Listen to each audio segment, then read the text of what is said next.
Hello friends, good day to you all. In this video we are going to see a specific standard permanent exclusions pertaining to your health insurance policy.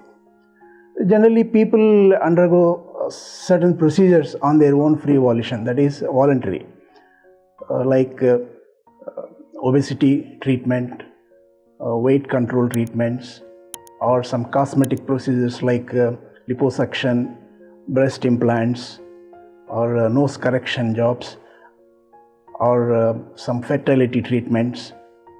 There could be any number of voluntary procedures people undergo, and none of these are covered under the health insurance policy. Voluntary procedures which are well under the control of the individual, that is, it is his decision to undergo, that these things are not covered in the health insurance policy.